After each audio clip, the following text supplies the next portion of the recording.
thank you very much for coming tonight to this workshop. My name is Abel and I live in Erin since 2019, coming originally from France, as you can hear. We are here tonight to do a workshop and start a project which is called From Seed to Plate in the town of Erin, which has for aim to spark community around food in Erin. This is a project that got funding from our food future, and that's thanks to us that we can organize those events. And the idea is to take our amazing Erin community and bring all the skills we have from farm to table to build community around food and also tackle issues that our community face. From food insecurity, from food waste, 40% of the food we grow in Canada is going to waste, and also improve nutrition and demonstrate to people that they have it in them to grow veggies, cook veggies, and preserve veggies, but it's not the end of the world. So we have a series of workshops. We start by the beginning, which is Kickstarting Your Garden with Mark. And to do this project, I am with Jen Edwards, which I don't know if she needs presentation, but she's really at the start of the process because she's a seed librarian. And so, yeah, she's the perfect person to bring us through this huge project from seed to plate. So, thank you. Jen. I'll just say a bit more. So seed to plate is kind of, I'm a seed librarian. I'm always trying to get people to start their gardens, and then here I am eating frozen pizza because I don't know what to do with the Swiss chard that's sitting out there in my garden. So we want to start out with, I chose an expert from the field, Mark, and then we found out he's an excellent presenter, which was a marvelous bonus, really. We pick a good gardener, and then we find out he's actually amazing as a presenter, so that is awesome to find out. So this is his second night tonight. So starting with how to have a garden, and then the next one will be seeds, planting seeds. That'll be with me, and then we're going to do reducing food waste, climate, a sort of environmental one, and then we start cooking. So we want to do sort of like when your rhubarb comes up, let's all make rhubarb crisp together, and just go through the season as things as they come up in your garden. How do you cook them? What do you do with them? And then right to preserving in the end. And we're looking for chefs. We found out you can't just do that with people. You have to have certifications to teach people how to cook. So we are looking for chefs from the community to take on like one of these workshops. We don't know if we can do like part in Zoom. We can't use this kitchen. We have to use this certified kitchen. So maybe Hillsburg, maybe the church up there, maybe the church down there. So we're looking for help from the community to help fill out these workshops. Just like one, if you can find a person to do one all the way through. And then also in this is a community fridge, where the food bank is wonderful, but it's only open one day a week and you have to qualify for it. So a community fridge would just be, we're hoping, maybe at the back of this church, and it's just there. And you just come and open the cupboard and see if there's anything you want. And if someone wrecks it, then we're done. Hopefully they don't. It's just out in the community, and hopefully we'll need volunteers to keep checking on the fridge and adding stuff to it. And again, it has to be cooked by a certified chef. It can't just be something you can't just make extra pasta that day and put some in the fridge, unfortunately. But we'll get that all sorted out. We're working out all the details. And what else? We want to do community gardens too. We're getting there. We'll see how much. They only gave us half the money we asked for, so we're doing as much as we can. Do as many workshops as we can figure out. Starting with Mark, we're very grateful that he's here today. There's some stuff in the back too for afterwards, seeds and information and stuff.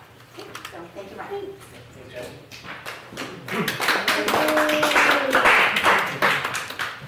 Hi everyone, thanks for coming out. It's awesome to see so much interest that we're doing a second night of this. As Jen mentioned, I've been doing some gardening now as a full-time job essentially for the last few years.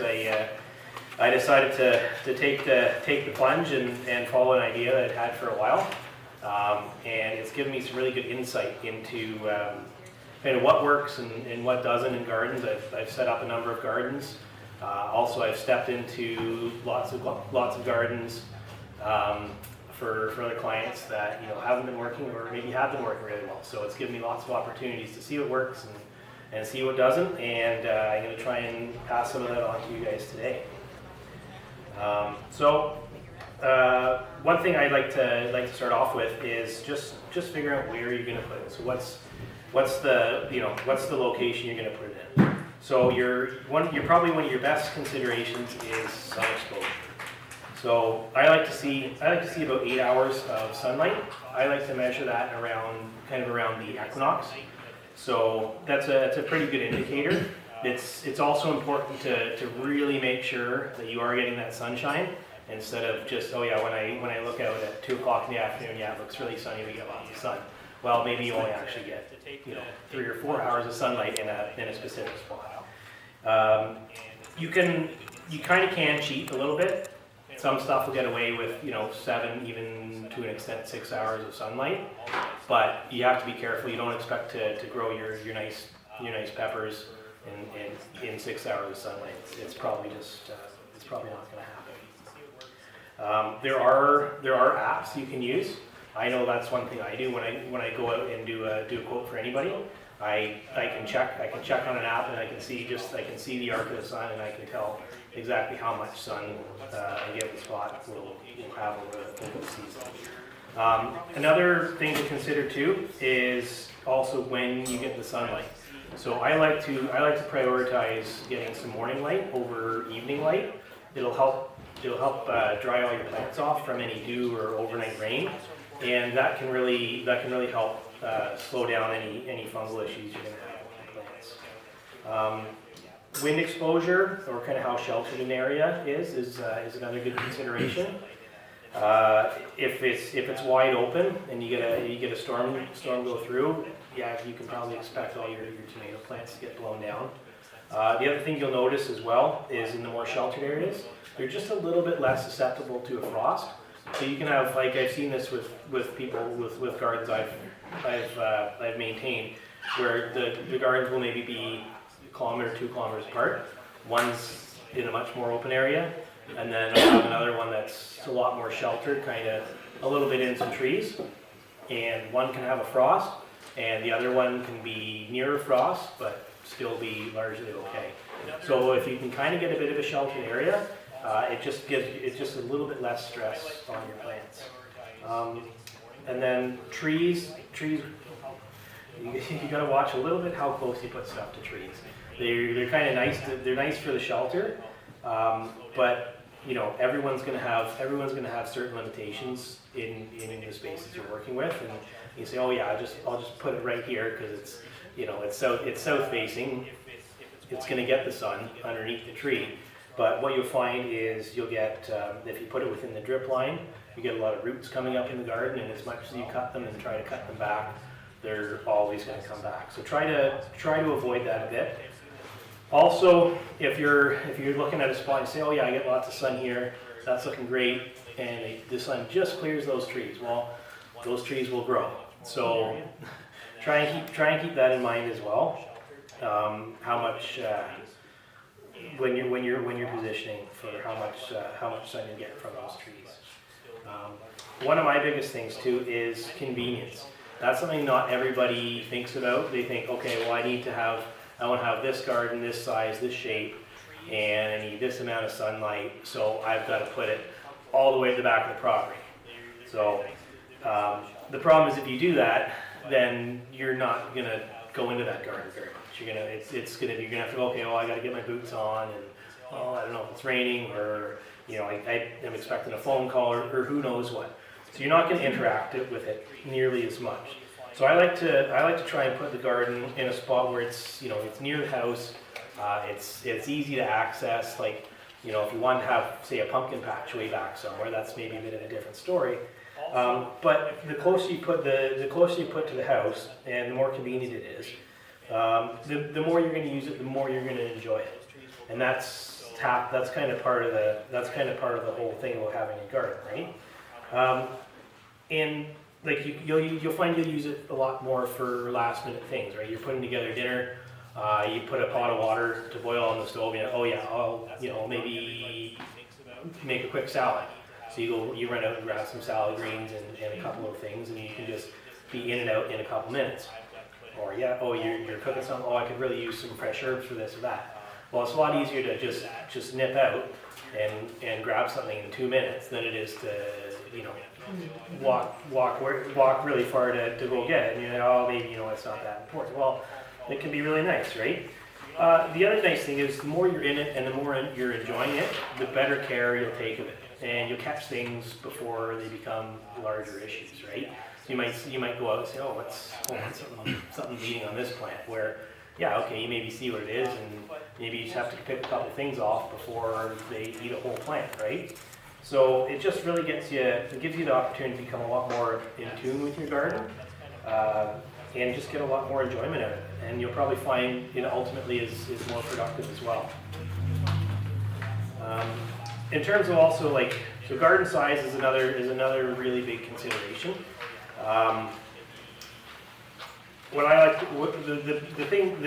always consider for the best size garden is the right size garden, and that's going to be different for everybody. It could be a small raised bed because that's frankly all the time that you have to put into it, right? But you can take nice care of that, and you'll get enjoyment out of that. It's not always about I have to grow every single thing I'm going to eat this year, and I'm just going to be living off of squashes and potatoes all winter long.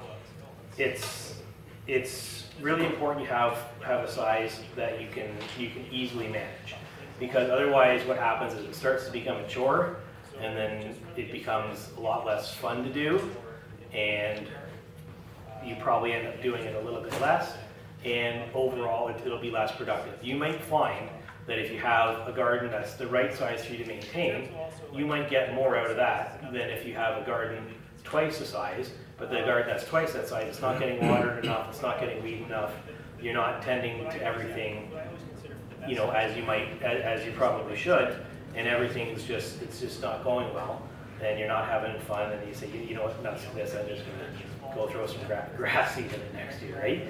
So the right size garden is a really good consideration. When in doubt, start smaller.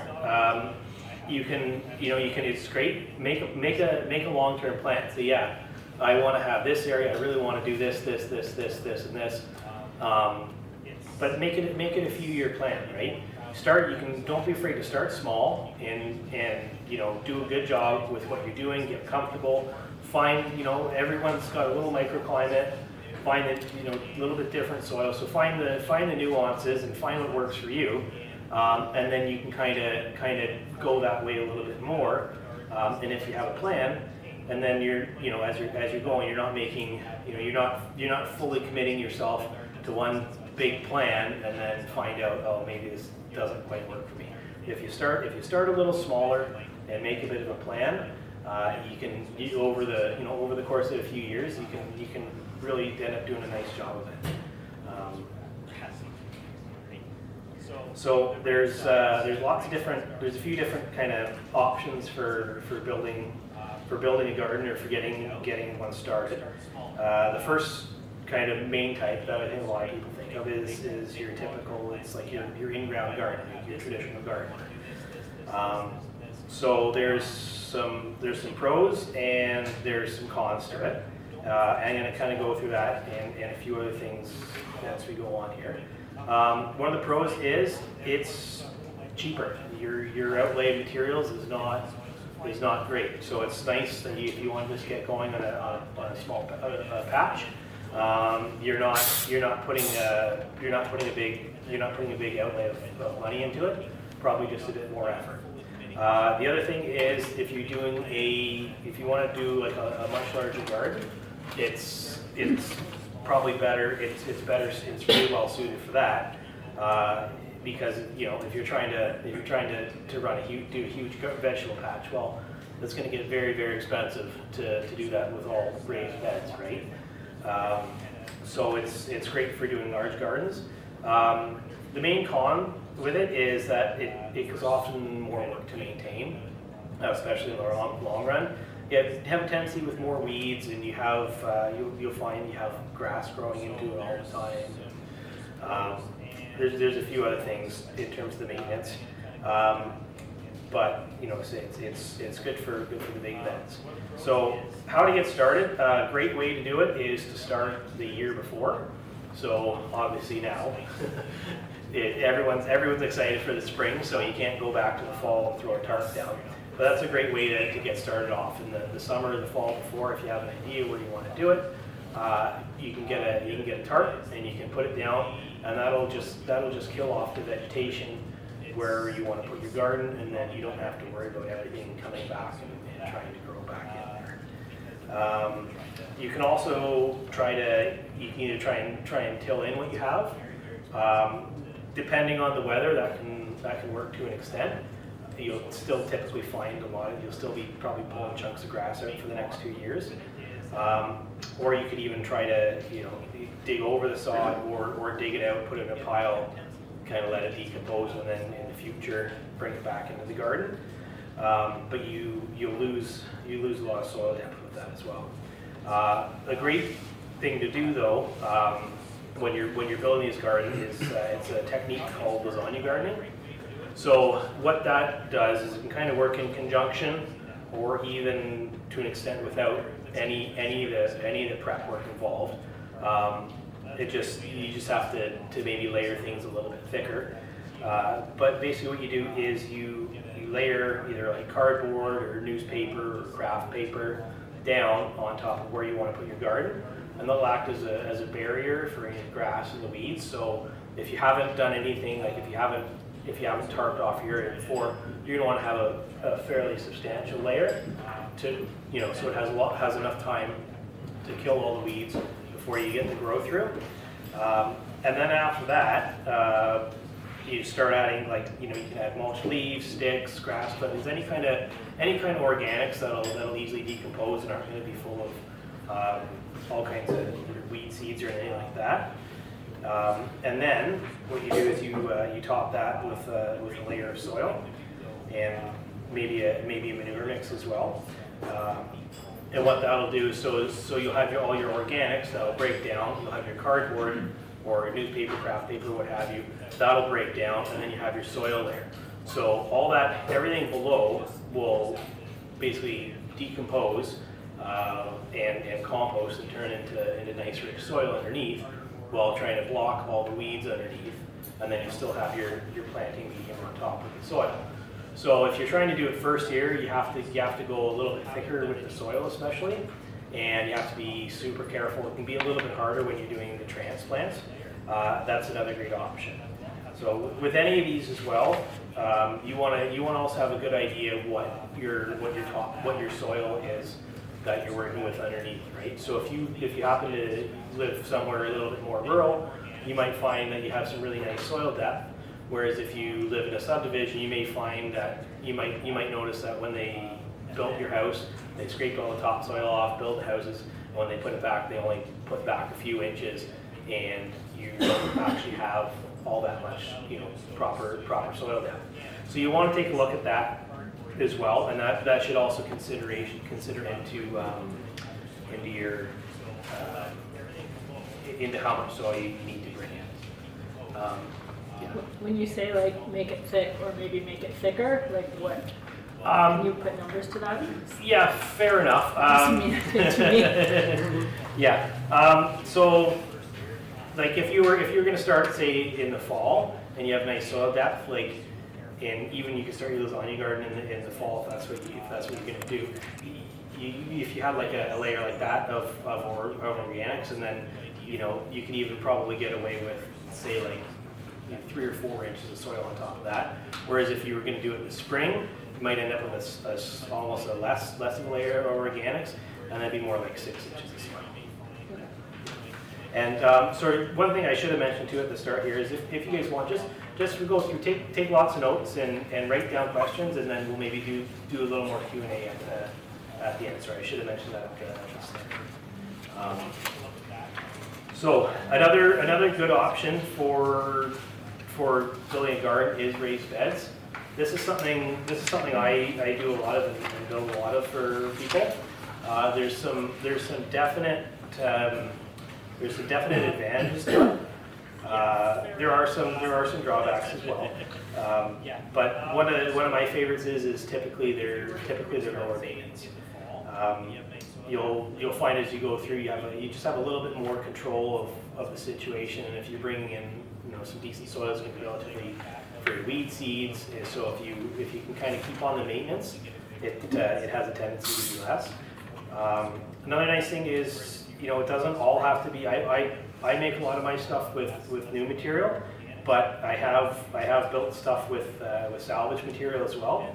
So you can use if someone's taking something down or an old barn or who knows what, you can basically make a bed from anything. If you have any tree, if you're on a more rural property or have a friend who is getting some tree work done, you can grab those logs and you can make a bed with those. I've done that before as well. I try to the main thing for me is if I'm doing anything with a raised bed, I just try to avoid using anything that's treated, because that's ultimately going to be in contact with all the soil that's going right into your feet. So I just avoid anything treated. One thing I also find is versus kind of your traditional in-ground, I find I'll get a bit of a higher yield per foot, like per square foot, on a raised bed than I will for an in-ground. One other nice thing is they can be set up on areas of poorer soil. So I've actually done one on a spot where it's supposed to be. It was a pad for what was going to be a garage, and they decided not to build a garage. And then they had this nice sunny spot, but it was basically packed gravel. So we went deeper, and everything went really well.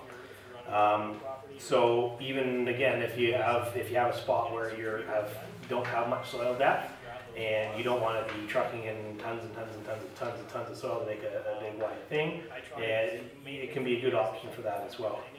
A nice thing about them as well is they can use spaces that you can't always use for a traditional garden. So if you have a slope, you can actually kind of dig them into the slope and kind of make them terraced. And you can even use that slope to your advantage in some ways when you're growing things up, so things aren't getting shaded behind some of your taller growing plants. So they have a few nice things you can do with them as well. The main cons are they're going to be more expensive than setting up a traditional type garden, and they're definitely going to probably be a little bit more labor intensive. But it's kind of that upfront work versus kind of the ongoing work. So how I get started with that is measure out and mark where you want your beds. Now, especially with raised beds, it's really important. It's a really good idea to do this because you're going to need to figure out, okay, how much material do I need? How much soil am I going to need to bring in? It's all going to kind of come into this calculation.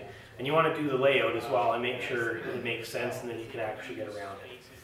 I find a width for raised beds typically about 4 feet is pretty good. That way you can easily reach in from either side. You don't have to walk in. So that way also you don't end up compacting the soil, which is really nice. So that's typically what I do. You know what? Maybe you're super tall and you want to have a 6 foot wide garden. Go for it. You can figure out what works for you, but I find 4 feet is a really nice width. The other thing to consider is leave space in between them. Not just 2 feet, because you want to make sure you got all your space, because then you go to put your wheelbarrow in and it doesn't fit, right?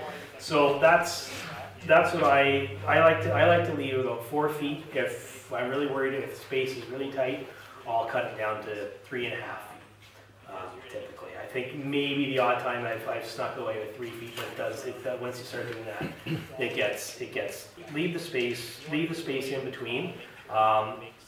And don't necessarily think about it so much as wasted space either, because there's ways to kind of almost use that use that space. And the other thing too is normally if you have what you call like a a traditional garden, you still need to walk around that garden. You still have pathways. You're still going everywhere. But when you're doing that in your other garden, you're more compact in the soil. There you can throw some mulch in between the beds and just walk along through there easily. In terms of length, really make them as long as you want. Like I've done some. I think the longest I've done is up to 32 feet. So that's pretty long. You know, you work with your slopes. And have them. They can kind of come out and they can go down. You can do all sorts. You can do all sorts of things with them. So the main thing is just the width is really where I look at it. The depth that I find is usually pretty good is about 12 to 16 inches with some soil underneath, and even at that point it doesn't have to be fantastic soil underneath at that point. If you have gravel underneath, then you're going to want to go a little bit more, but 12 to 16 inches is what I find usually is pretty good. You know, you can go if you have really nice soil underneath. You can even go a little shallower. You know, you can just do a board and go with that, and that might be nice for you as well.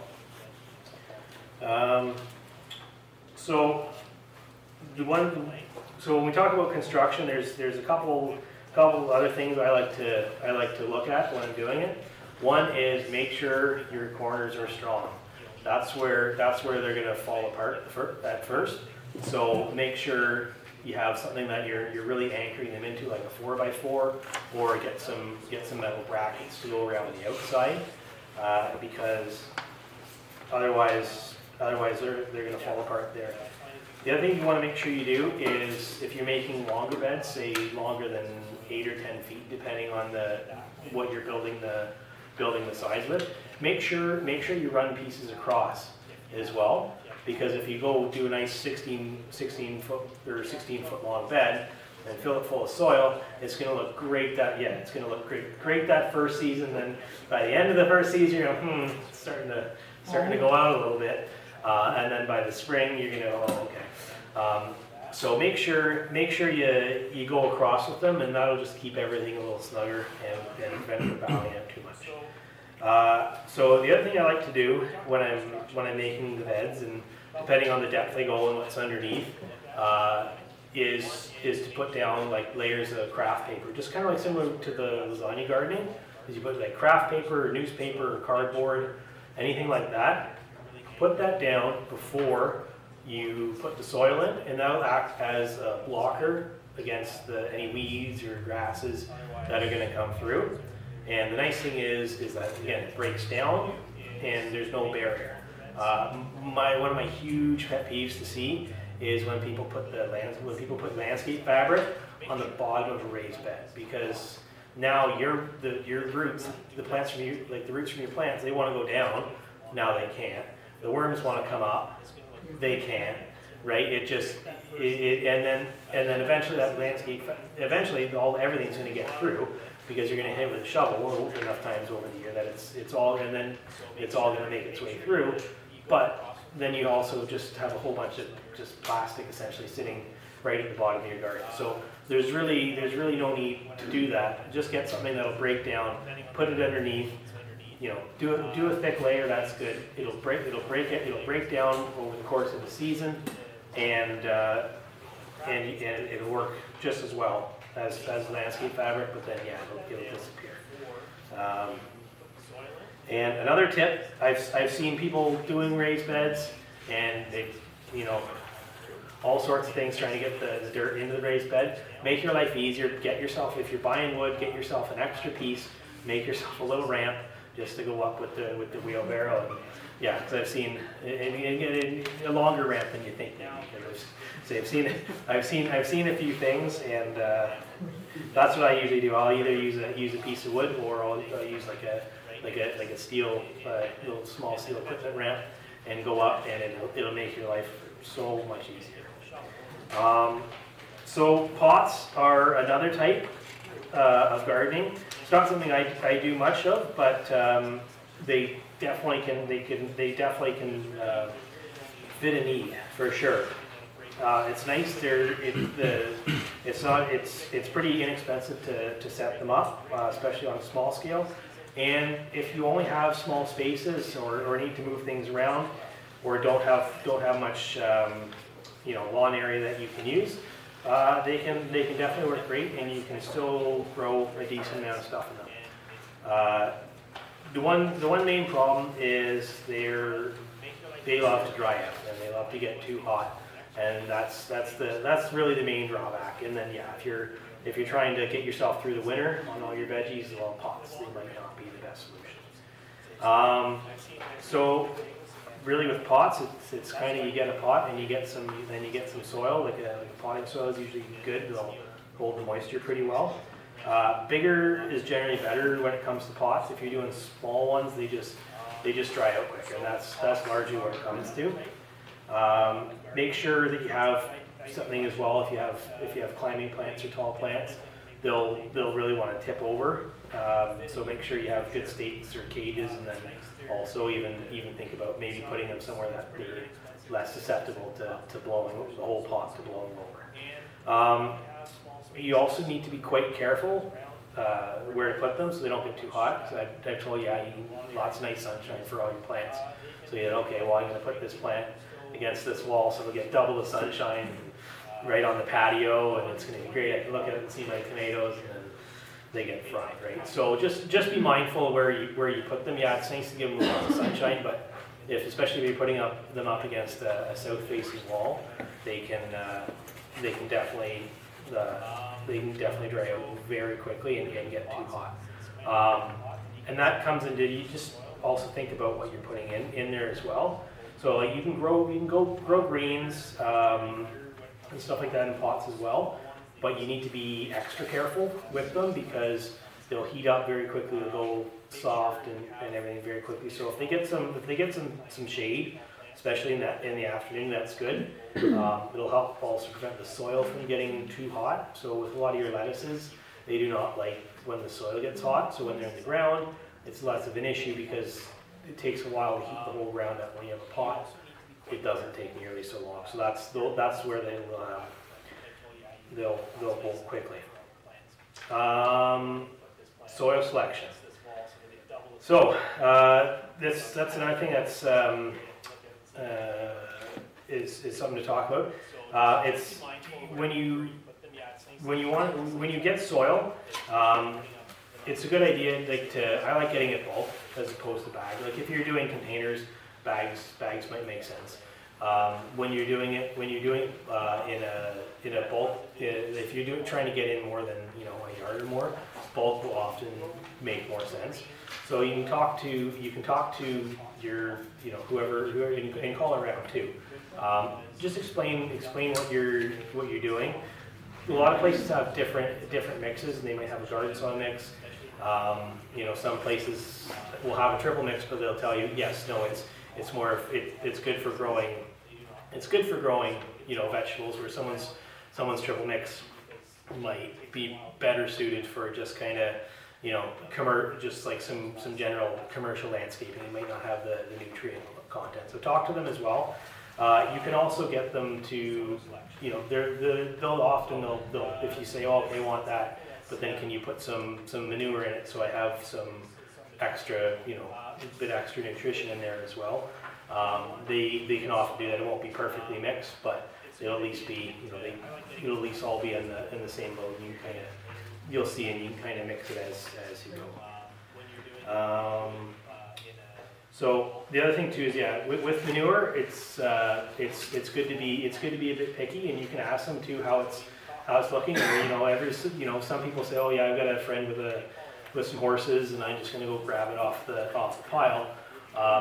Be careful, because the price is certainly right, but you need to just be watching what you're putting into the garden in terms of lots and lots of weed seeds, because you might go, oh, everything's growing great, including all the seeds that you just put in. So if you're getting it from somebody, make sure that it's well composted, and in that the heat of the composting will kill the seeds, and then hopefully hasn't also just been sitting around somewhere for years and years and years accumulating seeds.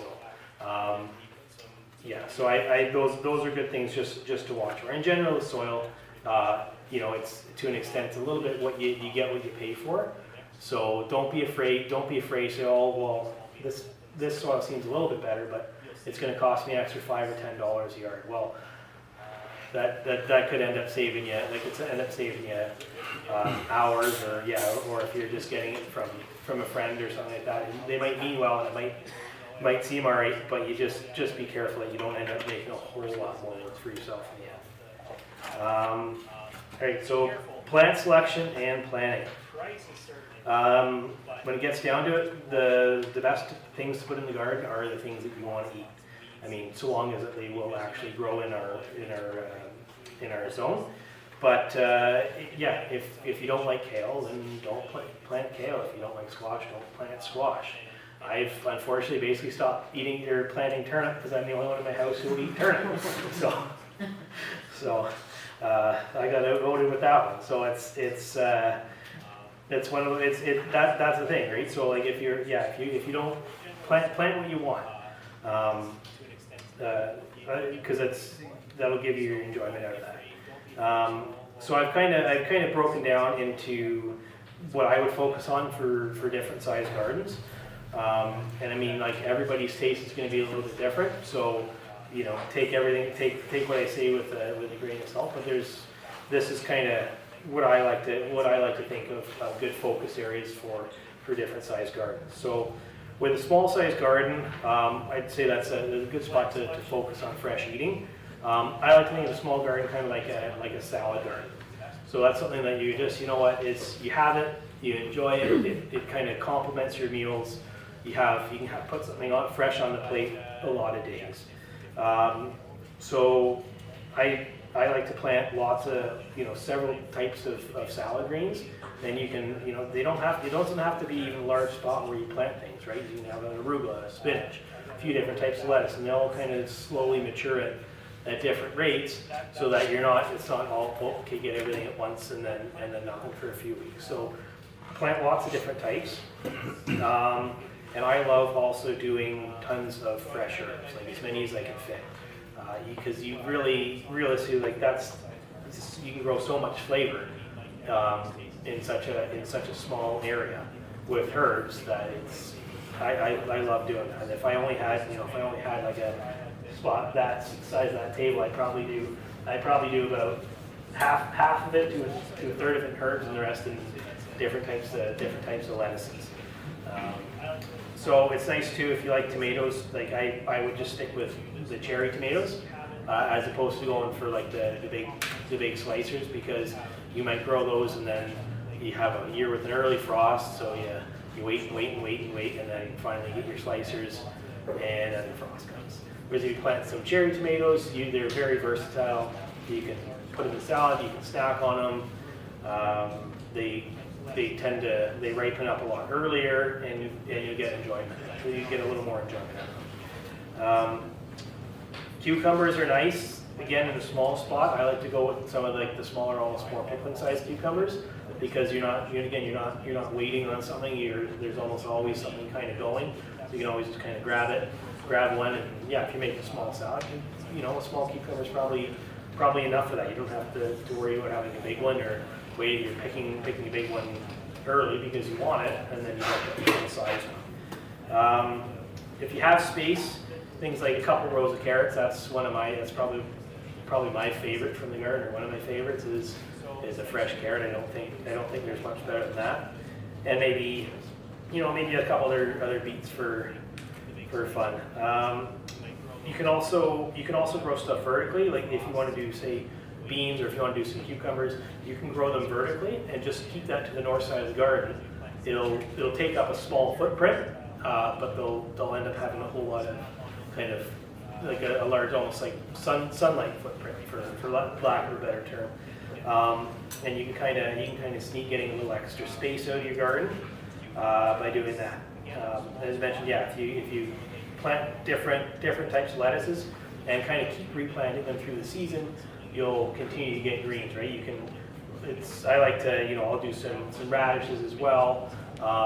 if you like turnips, you can do like an early maturing turnip. They're a little more tender, and as those come out, you put something else in. And as you're pulling your arugula and spinach, you toss in some other different types of lettuce, and it all keeps going, and then you keep having your nice fresh food. So as you get into medium size, you kind of get into having a nice big fresh harvest, and you might have a bit of stuff left at the end of the season if you're lucky, depending on the size you have. So you can really start to experiment a little more.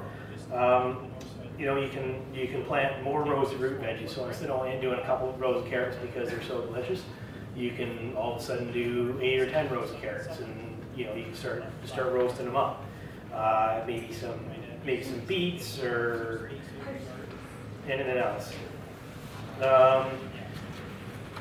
Also, same thing with like tomatoes. So instead of doing just a couple cherry tomato plants, then all of a sudden, yeah, start doing some medium ones. You know, maybe a couple medium ones, and then yeah, if you want to do a couple larger ones for your toasted tomatoes at the end of the year, that's nice. You can start playing around with, yeah, if you want to do some zucchini and squash. Squash is a nice one. You can if you're doing it for raised bed or in ground, it's great. I love putting them at the edge of the garden and then just growing them over the lawn, because they're not taking up extra garden space, and then you don't have to mow quite so much. So it's nice for that. And then yeah, if you want, you can try doing some peppers and eggplants. Again, I tried for earlier varieties of those. And yeah, then at that point too, you might find, oh, I planted way too many butternut squashes. So then you say, hey Jen, you want some squash for the fridge, right? So you can start sharing them in the community, or I'm fortunate too. I've got some neighbors that have yet to turn me away from with zucchini. So as you get to a larger size, you really can have a broad range of plants, and if you want to start putting away a little more for the winter, that's kind of where you start to get to it. You can grow. At that point, you start growing more than you can eat. Like I'd be almost embarrassed to tell you how many tomato plants I grow, because I need to have this, and that. I like to have pretty much all the types of growth for my customers, plus 1 or 2 that I like to, I might be sampling that year and trying them out before I plant them out for customers the following year, and so I'll end up with way too many. So you can really play around with a lot of different things. It'll give you space to experiment and grow, like not just a fresh eating crop, but a lot that you can put away. You can store like carrots and potatoes, always with veggies for the winter.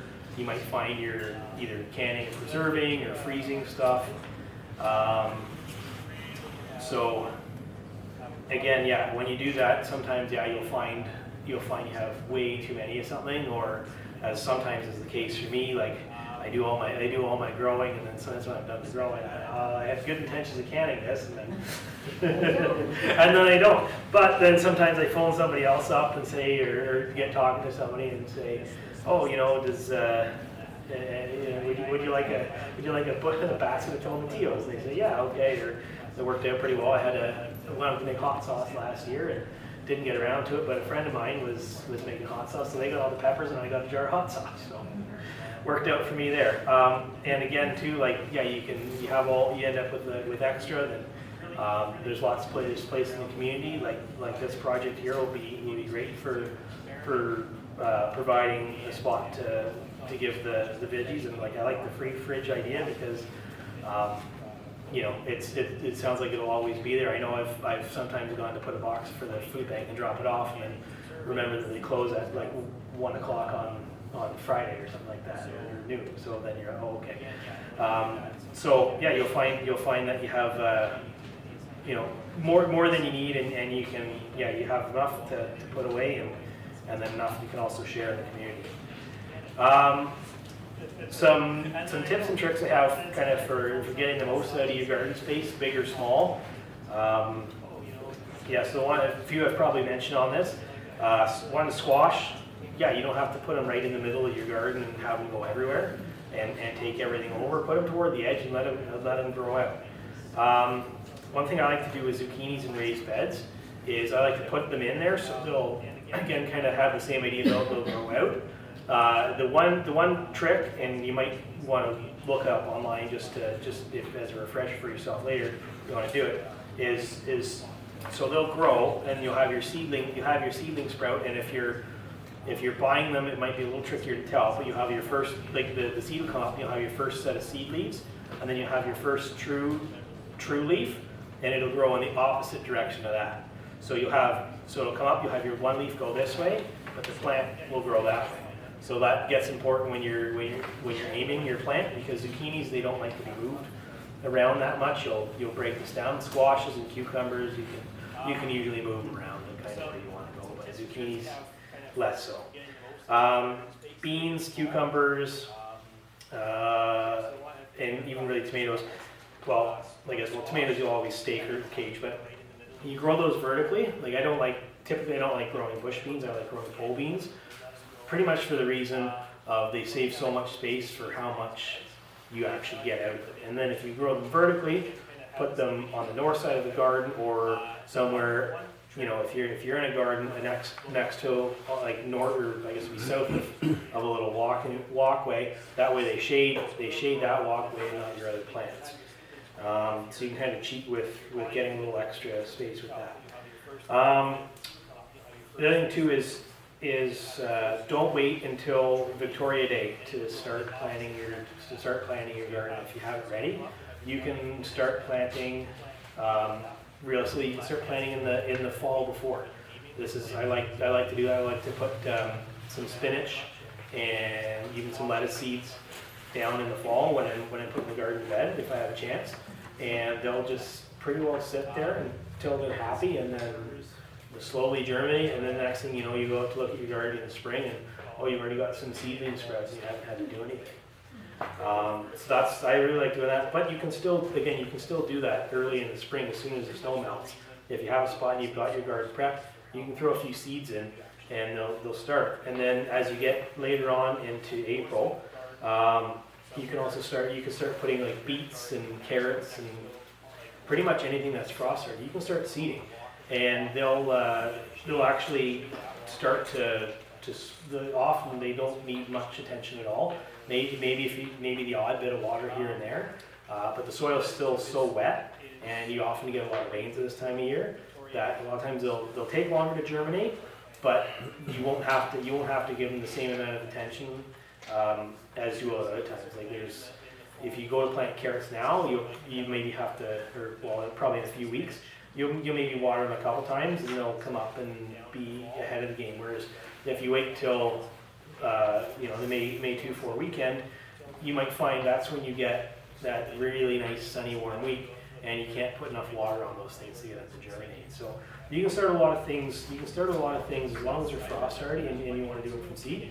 You can put a lot of things in the garden early, and by the time everybody else is going to the garden center to get all their little packets of lettuce, your lettuce is already bigger than that in the garden, and you started it from seed, and you don't have to worry about that. You're ahead of the game. So I touched on this as well, is succession planting. You can to really get a lot to kind of maximize garden space. It's nice to always be kind of planting seeds.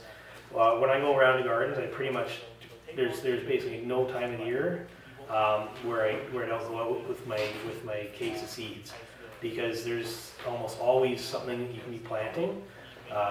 So for a home gardener, it might be a thing every 2 or 3 weeks you're maybe planting a different green or some radishes. So like arugula, spinach, like nice salad mixes and different lettuces. You can kind of get some of them all started around the same time in the spring. Your arugula is going to be up and down first, and then your spinach. And then if you have different maturities of salad greens, they'll kind of mature at different times. You can also put radishes, and as they mature, you can always pull those out, put some more greens in their spot, and it'll just kind of keep going for you. You just have to watch. If you're putting radishes in, just probably stick to either the spring or kind of late summer with them as it's going to start to cool down. As it gets really hot, then you won't get good results. They get really spicy and woody, and they're not that great. But if you kind of keep it in your mind that every few weeks you should be planting some more greens, it's a good idea. And don't be afraid. I know it's going to hurt, but when your lettuce starts to get all bitter and go tall, you say, well, there's a couple good leaves in there. It's fine to take it out and put something else in, because if you're doing the succession, then you'll already have something kind of coming up behind it, and you'll be happier you did that. And if you're really tight on space and you want to be careful when you're doing this succession planning, you say, okay, well, I know my radishes they got about a week left. Well, I'm really eager for this next new type of lettuce I want to try, or I really want to get some spinach in. You can even sneak some seeds in between the rows and get those germinating. And if you're careful, you can pull the radishes out of your week ahead.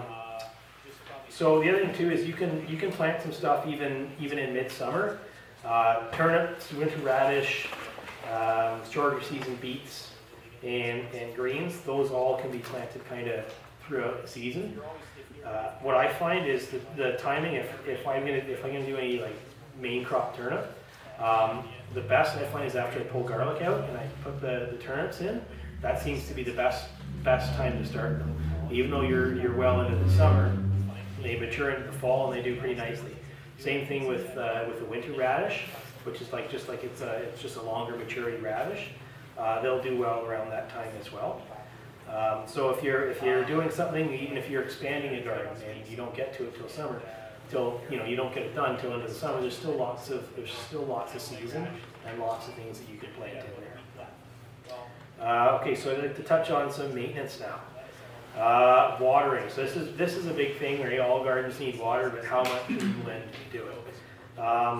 In the earlier season, I find kind of the time of day, it doesn't matter quite so much. It's kind of whenever you have time to put water on there. I know it can get hard, especially sometimes when you're trying to get seeds germinated. You pretty much have to be out there every day, and you need to balance that with your life, right? As things begin to come along, it's better to try and get to it in the morning as opposed to evening, because then we don't have plants. You don't have your plants sitting wet all night. So yeah, as they get going, it's a deeper watering I find is nicer. It encourages your plants to grow nice deep roots. You get a little bit hardier plants that way, and so they don't get just always used to always having water, kind of, just having lots and lots of water all the time. So that when you get those hot sunny days, and you know what, maybe you got busy doing something, they don't just wilt on you.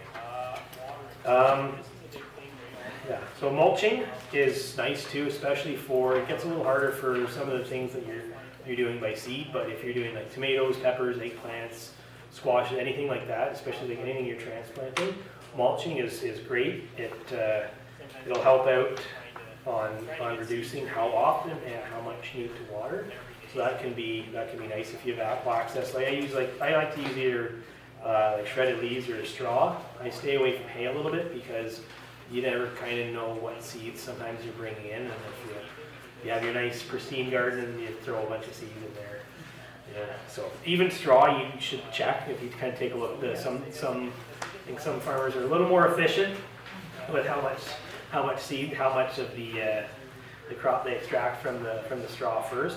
But even that, it's usually, unless it's really bad, it's not usually too bad. You can kind of pluck a bit out. Same thing with leaves as well. Just as long as you kind of know where they're coming from, and somebody didn't also, put in, brush hog the back for you, put it in there with that too, with all the seeds that come in there. So as long as you're a bit careful with what you're putting down there, it's good. Even wood chips can be good, but I would just stick to the hardwood chips if you can, and even then maybe mix them with a bit of something else.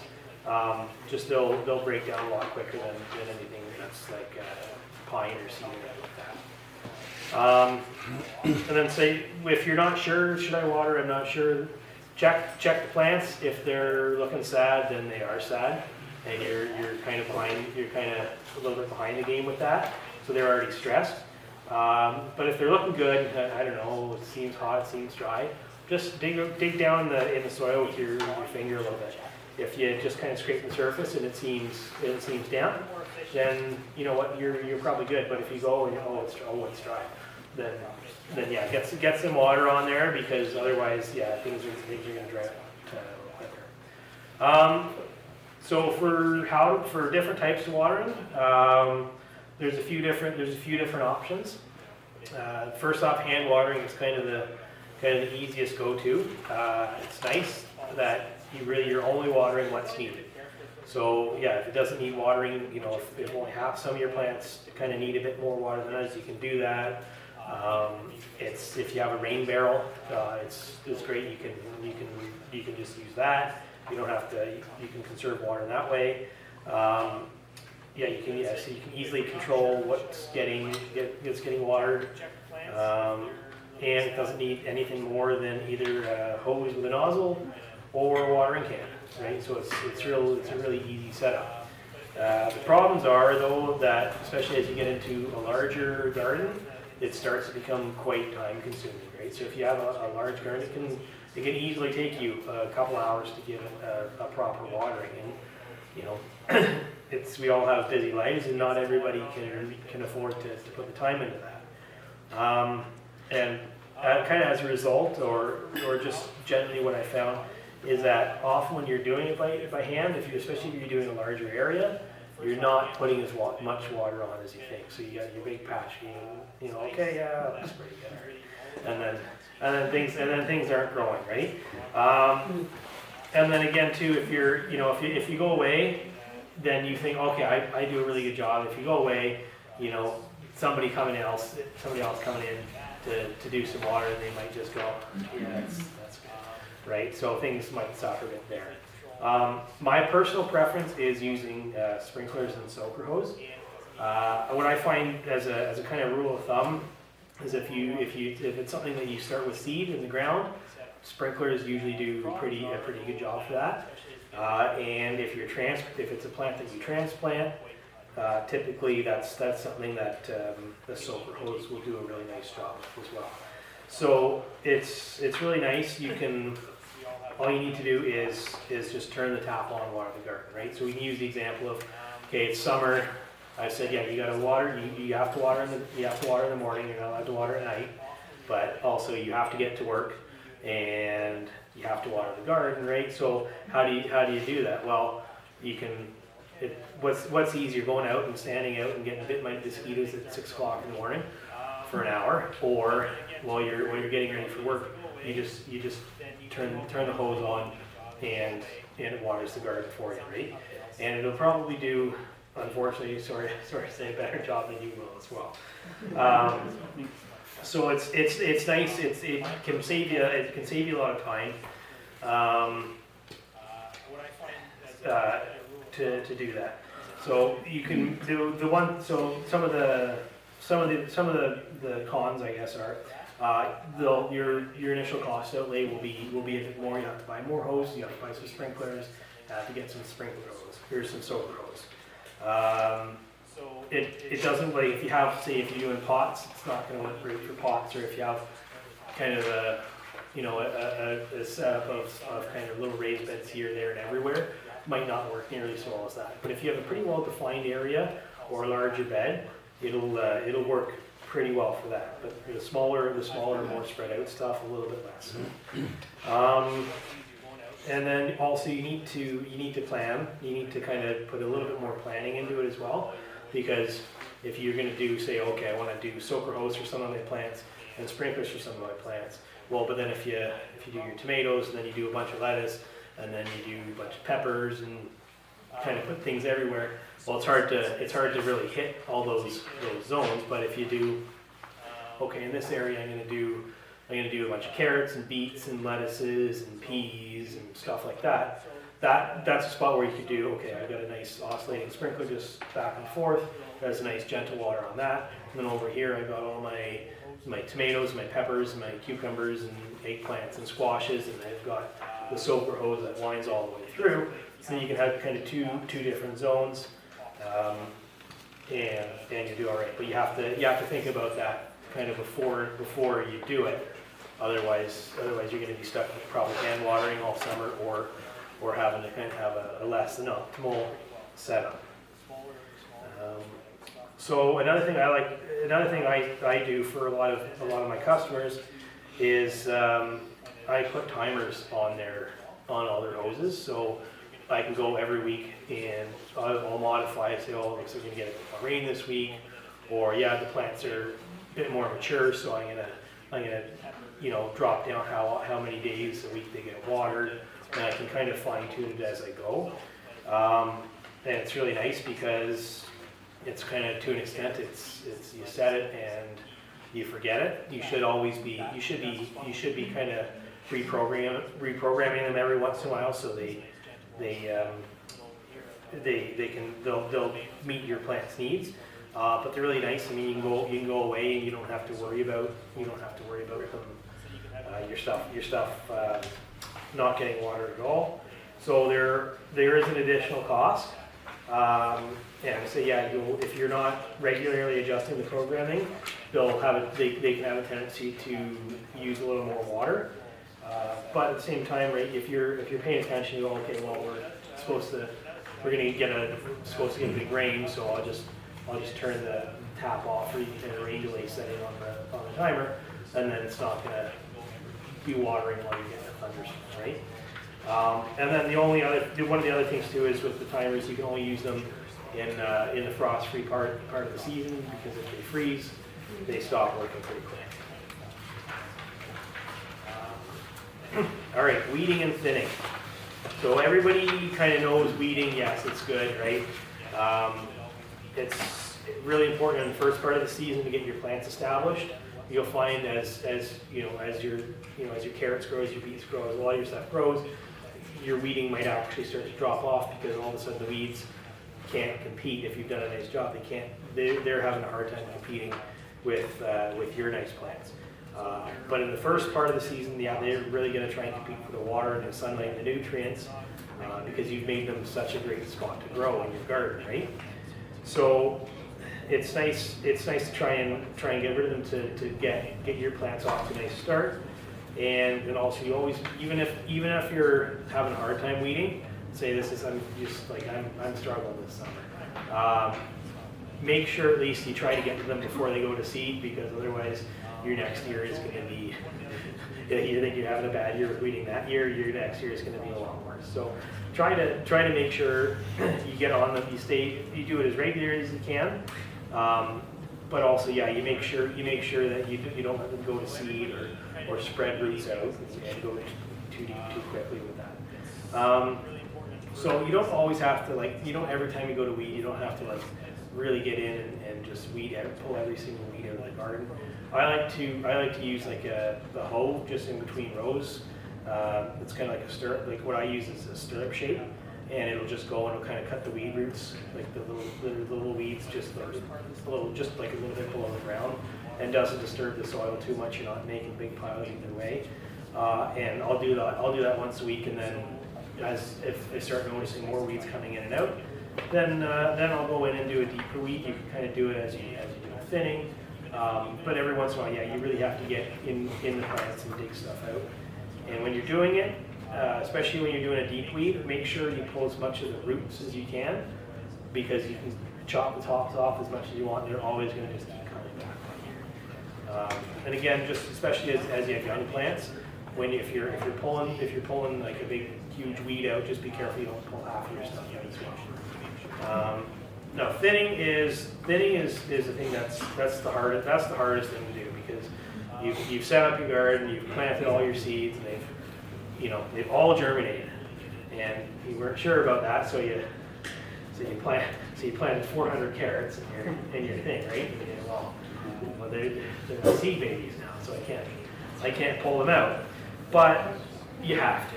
Otherwise, especially like root, nothing, if everything's too crowded, what you find is it just won't grow. Like you'll see, you know, if you do that with your radish, you'll see you just get these little tiny stunted chewy roots and then just beautiful green leaves off them. Same thing you'll get with beets and turnips and all that, right? So when they put the spacing on the back of the seed packet, they kind of. I mean, I think maybe they go a little bit bigger because I know everybody's got the same opinion, but they actually do mean that for the plant spacing. So sometimes you can cheat with a little bit of stuff. Like I always cheat with carrots, where I'll do 2 thinnings for carrots. So you'll put them out, and you probably do way too many because they're tiny seeds, and you're not so sure if they're all going to germinate. But you do eventually have to start thinning. But if you thin to like half of the recommended spacing as they grow, the plants won't be too crowded that they don't perform well. But then all of a sudden you start getting some small carrots kind of in summer, and then you still have your nice big carrots for later on in the summer. So you're not really sacrificing the harvest, but you're kind of getting an extra harvest. Carrots are the best ones to cheat with there. Beets, not so much, but what you can do is if you like beet greens, you can play around with your thinning a little bit, and you get some nice small beet greens if you want to cook them or put them in salads or however you like.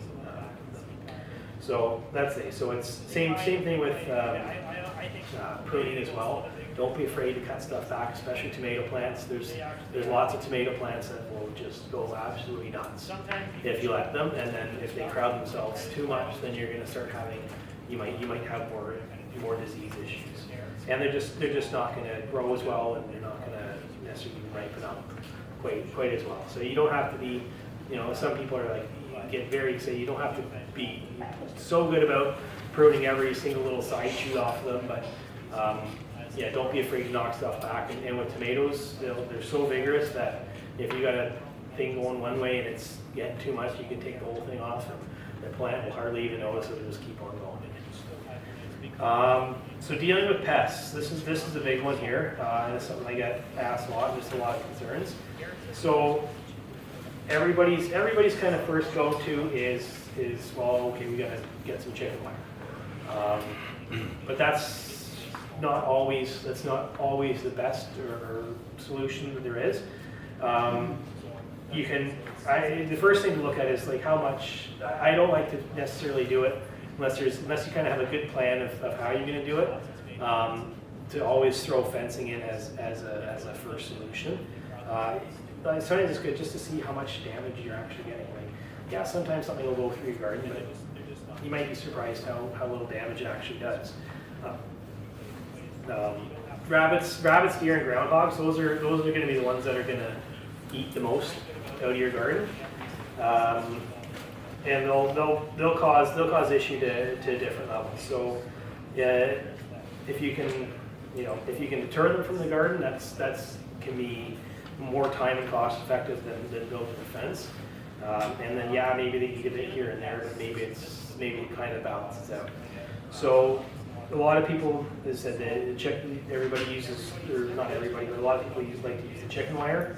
I lean a little more towards if I'm actually going to do any kind of fencing, hardware cloth.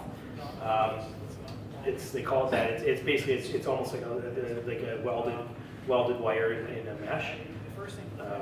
It's just a little thinner, so bunnies can't get through it. But it's a lot sturdier than chicken wire. It doesn't bow out the same.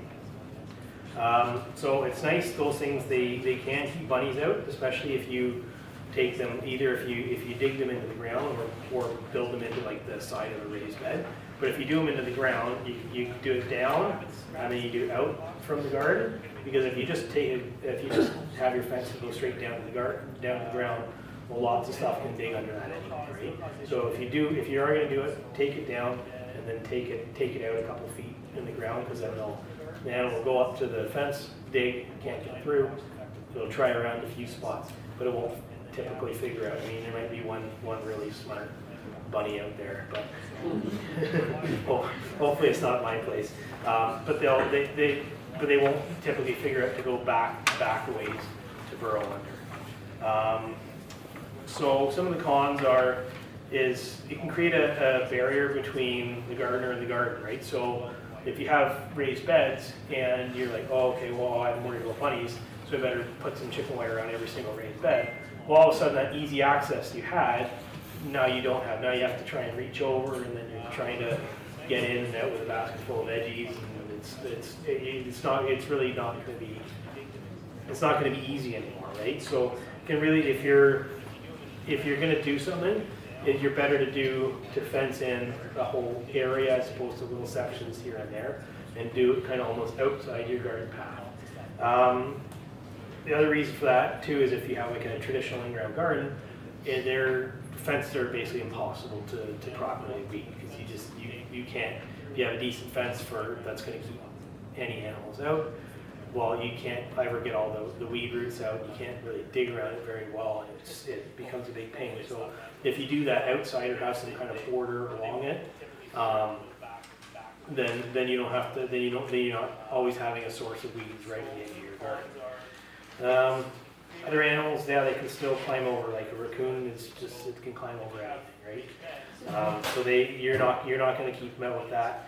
And also, depending on how much fence you're doing, it can also quite quickly become costly. So there's other options if you are looking at fencing. Is you can look at doing electric fencing. There's lots of places where you can get garden kits, or you can kind of figure out what you need by yourself. So one nice thing is if you're having a problem, say with raccoons or something like that, it will deter them because they can't climb it. They'll try once and then they'll stop, hopefully. It can also be a lot quicker to set up than your conventional fencing, because you pound some stakes in and you can run your wires around it. For larger areas, it's more cost effective, because it's just most of the like a large part of the cost is the energizer for the fence. So you can do a larger area. It's not necessarily that expensive. Where if you're trying to do regular fence, you could be thousands of dollars. And then also, if you need to change it around, it's very easy to reconfigure if you just have it on stakes or anything like that. It does add additional cost for your garden. And also, you just have to be mindful of who owns around it, because if you have young kids or grandkids running around, you don't want them to know that, and then they never want to go to the garden again. So there's other ways to try and deter animals, a little more passive ways. So one thing I just found is that typically the closer a garden is to the house, which you're going to do anyway because it's super convenient and you're going to enjoy it, is that deer typically don't like coming up that much. Bunnies won't do too much for bunnies, but the deer are much less likely to come up towards the house. Whereas if you have your garden out a little ways to the house, well, they're less worried. They feel a little less exposed, and they might be more inclined to go for it. A trick I've been taught is you can go to a groomer and say, hey, can I get a bag of dog fur? And they will often say, sure, if you want to come take what I was going to throw out in the garbage, then yeah, come on by, and they'll give you a bag for free. So what that'll do is if you put that, I find it's usually the earlier the season is when you really have to worry about the bunny damage. And you put it around all your young plant, like your young lettuces and cabbages, stuff like that. You're worried about them getting. The scent from that will have a tendency to deter them, and it's for sure not 100%, but it's another option. And the nice thing is you can just dig it into the dirt and it'll just decompose. So after you water, if you give it some heavy waters here and there, or you get some rains, you have to replenish it from time to time. But like if you get a bag like that, no problem last you for a year at least. So that's kind of an option, and it can be a lot easier than using a fence. And you may find that you want to do one eventually, but I would try some of the other options. Try some of the other options first to see if it's really worth the time and effort of putting a fence if you're planning on that. Okay, now here's the best part. It's all the creepy crawlies. So insects. So for me, I do all my stuff in more of an organic way, so I don't do any pesticides on anything I grow. So for me, a lot of the stuff, unfortunately, is just you gotta pick it up, and if you don't like bugs, then it's a nice set of gloves or some little tongs or something. I don't know. But I'll go through some of these. Some of the more common ones you'll find, and kind of a few ways to deal with them. So the first one on here is the cucumber beetle. So they'll eat cucumbers, melons, zucchini, squash, pumpkins. So anything in that family. So they're really mostly a concern just at the start of the season. They'll if you plant out young seedlings and you have a bunch of them, they can totally eat and destroy a young plant. So if you get out in the morning and if you start noticing your plants, okay, what's going on with these? They're starting to look a bit chewed up. It's probably these guys. So if you go out in the morning when it's cooler, that's a lot easier time to get them. They're hard to get kind of all of them. But if you go a few mornings in a row, you can usually kind of get enough that you can slow them down to keep your plants growing.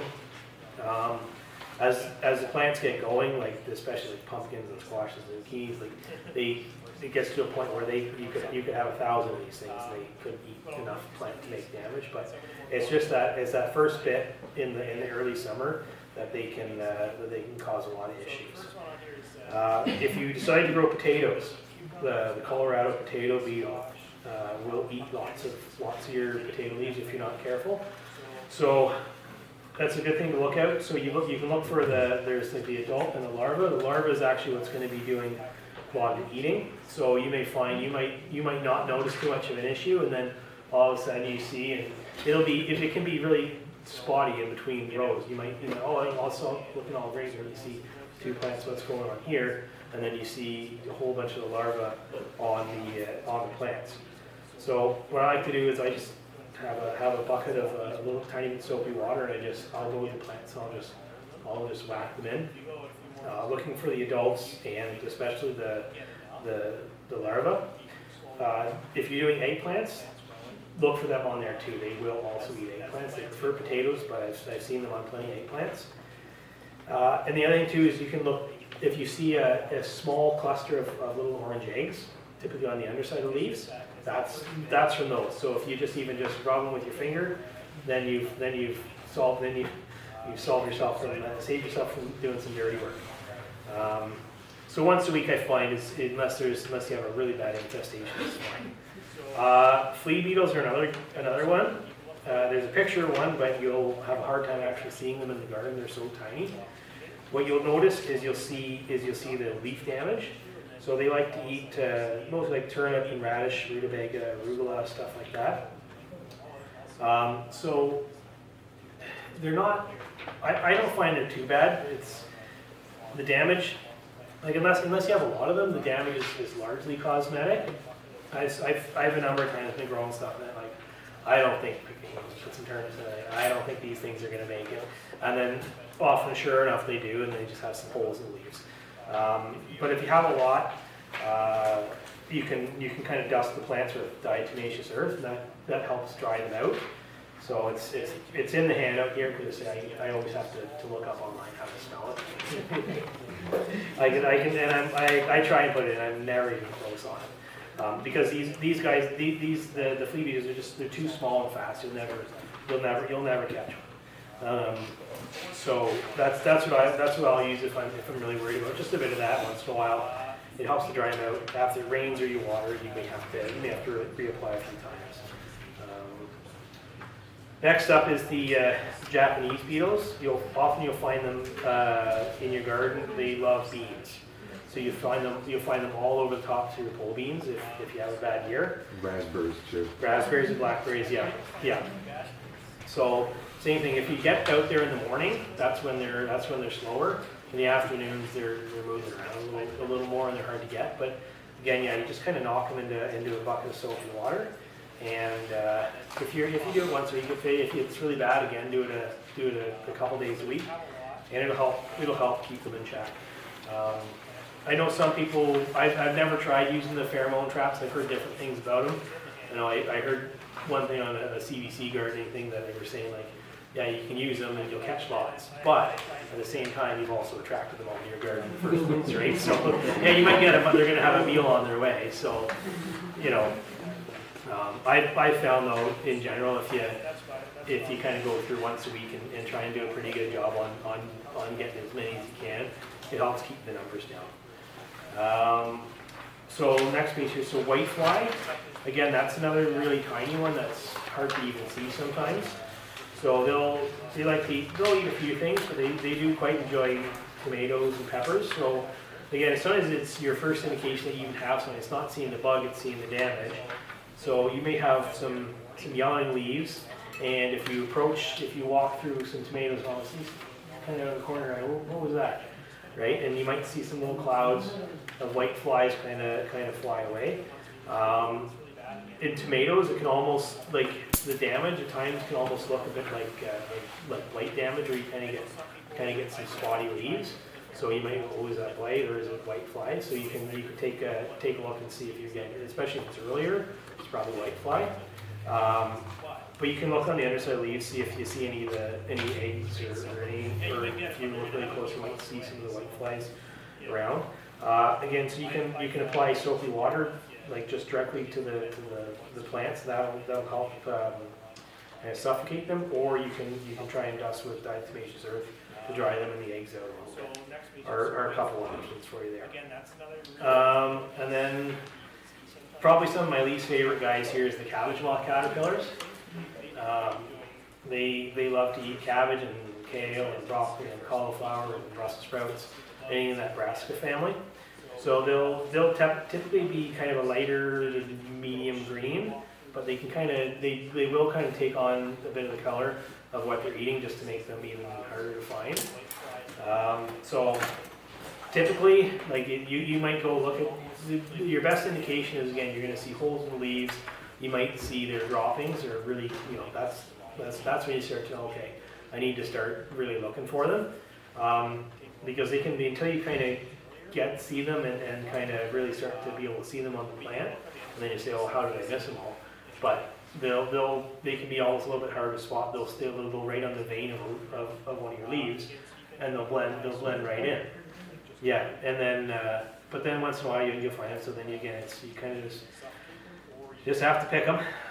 And again, once a week is usually good if you do a fairly thorough job to keep them in check. Like you can use row cover as well. It's kind of a gauze-like material. So if you're trying to grow a nice row of cabbages or cauliflowers, broccolis, whatever, you can put that on top. And the idea is that lets the air and most of the sun and the water in underneath through, but excludes the cabbage moth.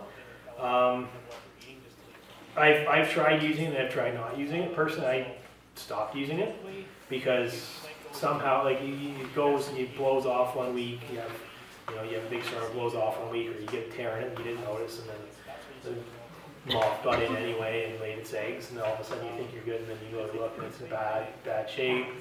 Or, it's a great excuse to not weed under there because you don't want to cover, right? So from what I found, because cabbages are one of the ones that people typically use row cover for. For me, I found my growing cabbages, I do a much better job when I can see them easily growing, and I can check on them every week and pick and weed and make sure they're doing well. So it is an option, but for me, I just pick them off.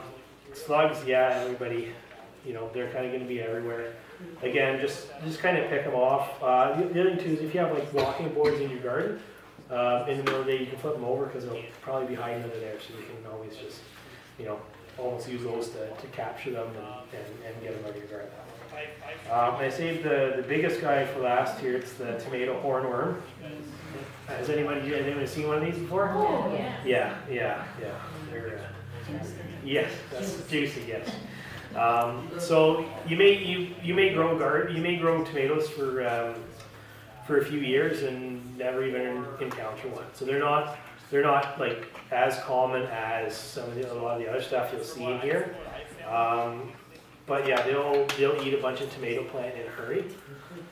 So that's going to be one of your best indications that you have one is you'll just be looking at your tomato plant and something doesn't look right here, and then you're like, oh, okay, well, I'm missing all the leaves from that section of the plant. So that's when you start looking for them, and like they'll be like that, they'll be that big, but again, surprisingly hard to see sometimes. So sometimes you have to search around the plant for a bit to find them, and then you just you can just pick them off. Again, realistically with tomatoes, often they're so vigorous, it's really not good. You probably didn't prune enough anyway, so you probably just did you a favor. But the other note with them is if you see them and you go, what is that on them? So if you see they have all kinds of little white things on the back, that's from a parasitic wasp. So if you see one of those, leave it, or just you can take it off and move it, but don't like squish it or do it like totally get rid of it, because what's happening is that wasp has laid its eggs on the caterpillar, and that's its young will eat the caterpillar and kill it, and then you'll have more of those beneficial insects kind of in your local ecosystem in years future. So it's if you leave that caterpillar, essentially, it's not going to do much more damage to your plant, but then also you're going to really be helping yourself in the future, because you're going to have those wasps that are going to act as pest control automatically for you. Okay, so preventing fungal disease on plants. So again, I don't do any spraying on my stuff, so it's more gets into kind of just good practices to reduce your odds of having big issues. So the one thing I mentioned earlier in the presentation there is if you can put your garden to get some morning light, so if you have the night rains or you get heavy dews, that morning light, that's going to help to dry your plant leaves out earlier in the morning, and then they're not sitting wet. Less opportunity for fungal disease to form on your plants. If you can do a broad crop rotation, ideally like about a 3 or 4 year, it's really nice, because anything that if you have a bad year with something, even if you don't necessarily know that you had an issue with one of your plants because getting the end of the season and you got a frost and killed it anyway, well, that can still kind of be getting harbored in the soil there. So if you can give something a few years to dissipate before you put that same plant in there, it works pretty well. So one thing I kind of like to do is a lot of my garden setups will have they'll have like a soaker hose and a sprinkler irrigation. So they'll have 2 spots. So you can almost flip the spots every year as an easy way of initially doing a rotation. And then within those 2 zones, you can flip those zones back and forth. So even in doing that, that gives you essentially like a 4-year crop rotation that's not super complicated to try and keep track of, because not everybody's, you're not necessarily going to be, you may have really good intentions for drawing a garden plant in the spring, but you do that, or maybe not, or you decide to change something out and then change the plan. But it makes it easier to keep track of. So don't overcrowd your plants is another big one. So if you have all your tomatoes stacked all on top of each other, or all your cucumbers and everything, and zucchini, and they're all climbing way too much over each other, you're not getting proper airflow through those plants, and they're going to be much more susceptible to disease. So, and don't be afraid to prune them, like especially tomatoes, extremely vigorous. But yeah, if you have a squash plant and it's going the wrong way, or it's getting too much into something else that you don't want to get getting into, just chop it off. You're still going to have lots. You may find that with pruning stuff, you'll end up getting more at the end of it than if you don't. And then mulching as well can reduce. So if you're having, like some years it works from tomato blights, for example, for others. And others, if you get those heavy rains and they splash all the soil up on the plants, that can contribute to your tomatoes getting blight. So mulching can also help kind of keep any fungus that's in the soil from getting splashed all over your plants. So that's another nice thing that you can do as well, so just to kind of better your odds. So end of season care. So I always think whenever I'm finishing up a garden for the season, that's I'm kind of thinking I'm not doing fall work so much as I'm getting a head start on the spring. So that's really when I like to prep for the spring is in the fall. It's a really nice time to work because the soil is generally pretty dry, so you're not making mud and squished around it and compacting everything. And you can have an early start to your season because right now the snow is starting to melt. We're going to have some really nice days next week, and everyone's going to want to get in the garden. But the soil is still going to be soaked, and you can't do too much. But if you thought ahead into the year before, you thought, well, let me put a board down or two here and there, or if you have raised beds, you can kind of still get into it and start popping some seeds in. Try that instead of having to wait.